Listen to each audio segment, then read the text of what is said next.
If you've ever opened Google Chrome and felt like the text is too small, too large, or just not comfortable to read, you're in the right place. In this video, I'm going to show you exactly how to change font size in Google Chrome in just a few simple steps. This is a quick and easy setting that can make browsing much more comfortable, whether you're reading articles, watching tutorials, or just scrolling through websites all day.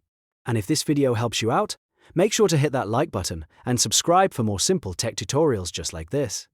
Alright, let's jump in. First, open Google Chrome on your computer. Once Chrome is open, look to the top right corner of the browser window and click the three dots menu. This is the More menu, and it gives you access to all of Chrome's main settings and tools. From that menu, click Settings. This will open the Chrome settings page, where you can customize how the browser looks and behaves. On the left-hand side, you'll see a menu with different categories. Click Appearance.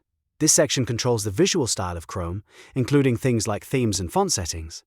Now look for the option labeled Font Size.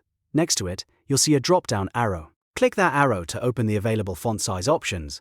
Chrome usually gives you a few choices, so you can pick the one that works best for you. If you want text to be easier to read, choose a larger size. If you prefer more content to fit on the screen, choose a smaller size. Once you select your preferred size, Chrome applies the change right away, so there's no extra Save button you need to click. From here, you can go back to browsing and check how the new font size looks across different websites. If it still feels too small or too big, you can always go back into the same menu and adjust it again until it feels just right. And that's it. You've now learned how to change font size in Google Chrome in a few seconds. This is one of those small settings that can make a big difference in your daily browsing experience.